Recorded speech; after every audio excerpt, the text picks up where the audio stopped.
Hello friends, कल हमने limitation act start किया था और लिमिटेशन की इंट्रोडक्शन के बारे में बात की थी और हमने उसमें लिमिटेशन का ऑब्जेक्ट क्या है, लिमिटेशन की ज़रूरत क्या है, कौन सी पब्लिक पॉलिसी पे वो काम कर रहा है, हमने उस चीज़ के बारे में बात की थी। ठीक है, अब आज हम सेक्शन 3 और 4 के बारे में बात करेंगे।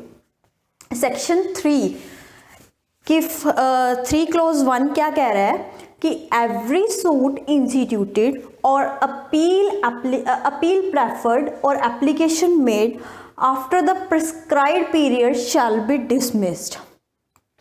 तो सेक्शन 3 में साफ साफ लिखा है कि कोई भी सूट अगर हमने प्रिस्क्राइब्ड पीरियड के बाद में इंस्टीट्यूट किया या अपील को प्रिस्क्राइब्ड पीरियड के बाद में प्रेफर किया या एप्लीकेशन को जो प्रिस्क्राइब्ड पीरियड है उसके बाद में कोर्ट में पेश किया, देन वो सूट, अपील और एप्लीकेशन डिसमिस हो जाएगी। ये मैंडेटरी सेक्शन है, इसमें कोर्ट के पास कोई डिस्क्रिशन नहीं है कि उसने लिमिटेशन पीरियड को एक्सटेंड करना है या उसने अपने डिस्क्रिशन देके पार्टीज के लिए थोड़ा सा लीनियंट होना है। अगर कोई भी suit, appeal, application beyond limitation period है then that should be dismissed. लेकिन Punjab National Bank versus SP Sinha के केस में कोर्ट ने ये कहा था कि limitation bars the remedy but not the right. इसका मतलब ये है कि ठीक है, सेक्शन 3 के हिसाब से अगर कोई सूट है या अपील है या एप्लीकेशन है वो डिसमिस हो जाएगी, पर इसका मतलब ये बिल्कुल नहीं है कि पार्टीज का कोई राइट खत्म हो गया। उसके लिए मैं आपको एक एग्जांपल दूंगी। मान लो कि आपने मिस्टर ए ने मिस्टर बी से कुछ पैसे लेने हैं, ठीक है, तो उसका लिमिटेशन पीरियड 3 साल तक का होता है। 3 साल निकल गए लेकिन मिस्टर ए ने बी के अगेंस्ट कोई सूट फाइल नहीं किया, रिकवरी सूट फाइल नहीं किया। अब 3 साल गुजर जाने के बाद मिस्टर ए क्या बी से पैसे ले नहीं सकते? मिस्टर ए बी से पैसे तो ले सकते हैं, वो किसी और मोड से मिस्टर बी से पैसे ले सकते हैं, लेकिन mister A with the help of court वो पैसे नहीं रिकवर कर सकते। तो सेक्शन 3 जो पीएनबी बैंक है उस केस में यही कहा गया है कि भाई लिमिटेशन जो एक्ट है वो बार्स द रेमेडी कर रही है but does not destroy the right. Okay, अब सेक्शन 3 क्लॉज 2 क्लॉज ए वो कह रहा है कि इसमें ये कहा गया है कि हर जो सूट है वो प्रॉपर जो ऑर्डिनरी केस में जो प्लेंट उस टाइम पे प्रेजेंटेड टू कोर्ट माना जाएगा जब वो प्रॉपर ऑफिसर के पास प्रेजेंट कर दिया गया। अब प्रॉपर ऑफिसर क्या है? जो सेक्शन 26 ऑफ सीपीसी है उसके हिसाब से प्रॉपर ऑफिसर वो माना जाएगा जिसके पास अथॉरिटी है। मान लीजिए कि आप कोर्ट में गए, कोर्ट में जाके आपने जो कोर्ट के बाहर पियंस खड़े होते हैं उनको भाई लिमिटेशन पीरियड के लास्ट डे पे आपने अपना प्लेंट पकड़ा दिया और ये मान लिया कि भाई आपका सूट फाइल हो गया। तो नहीं, आपका सूट फाइल नहीं होगा। दैट इज क्योंकि that person is not proper officer of court. तो ये चीज़ यहाँ पे ऑर्डिनरी केस है, यहाँ पे ये सूट नहीं प्रेजेंट हुआ, ये प्लेंट नहीं प्रेजेंट हुआ और सूट फाइल नहीं हुआ।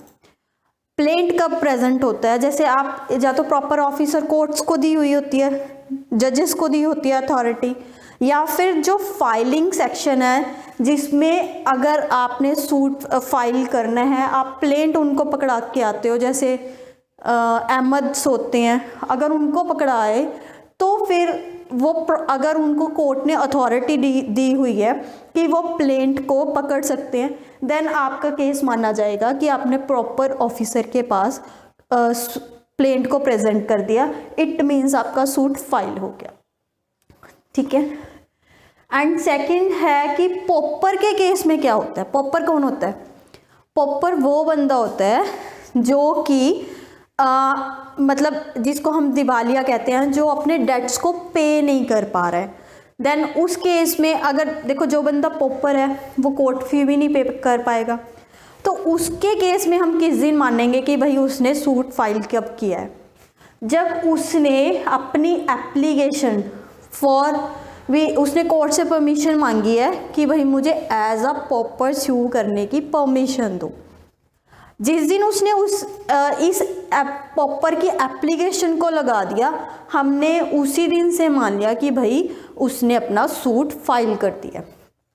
और थर्ड चीज़ है कि अगर कोई कंपनी जो कि बाउंड अप हो रही है, उसके अगेंस्ट कोई भी क्लेम है, आपने वो लेना है, तो भाई जिस दिन आपने, क्योंकि जो कंपनीज बाउंड अप होती हैं उनकी रिलेटेड जो अथॉरिटी दी होती है वो लिक्विडेटर को दी होती है। जिस दिन आपने अपना फर्स्ट क्लेम लिक्विडेटर के पास आपने लिक्विडेटर के पास अपना क्लेम फर्स्ट टाइम सेंड कर दिया, उसी दिन से मान लिया जाएगा कि भाई आपने उस कंपनी के अगेंस्ट अपनी प्रोसीडिंग स्टार्ट कर दी। ठीक है।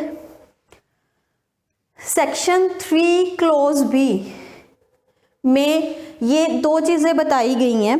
पहली चीज़ सेट ऑफ, अगर आप किसी सूट में सेट ऑफ क्लेम करना चाहते हो तो सेट ऑफ, और पहली चीज़ तो सेट ऑफ और काउंटर क्लेम को एक सेपरेट सूट माना जाता है।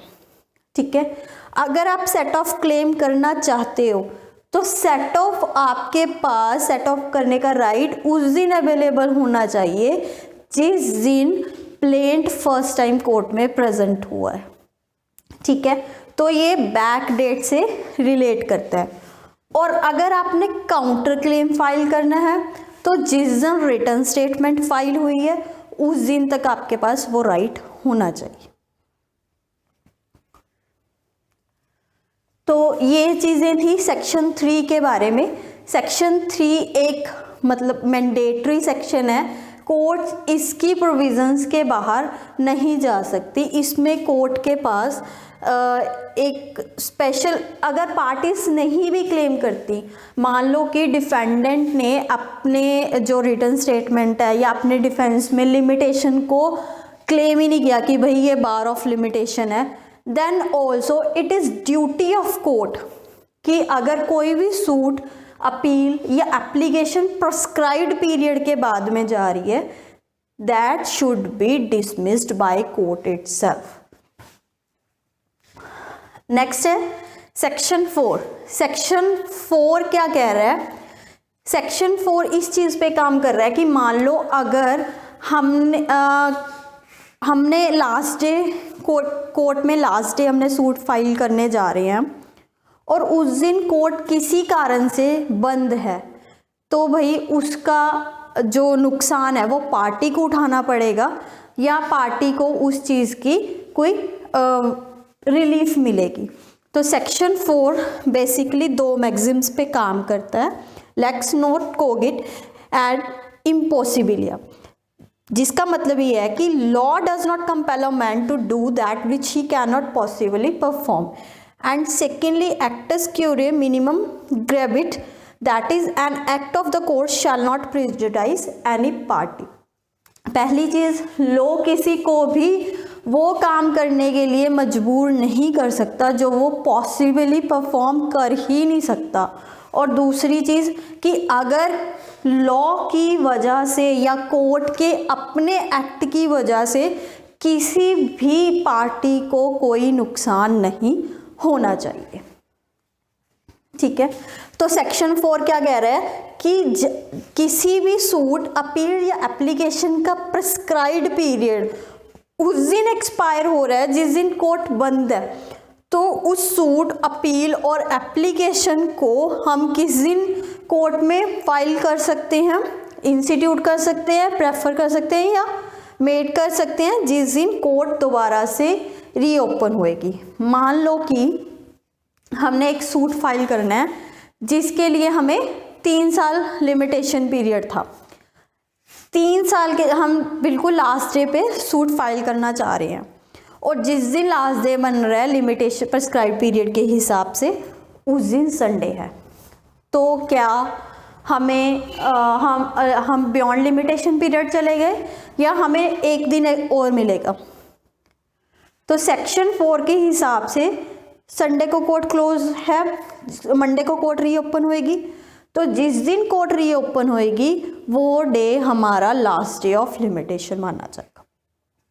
और इसी की एक्सप्लेनेशन क्या कहती है कि अगर मान लो कि लास्ट जो ये पीरियड है लास्ट डे वाला प्रिस्क्राइब पीरियड लास्ट डे जिस दिन है उस दिन कोर्ट चाहे 1 घंटे के लिए, चाहे आधे घंटे के लिए, चाहे कुछ टाइम के लिए ही बंद क्यों ना हो, उसको ऐसा ही माना जाएगा कि उस दिन कोर्ट सारा दिन बंद थी।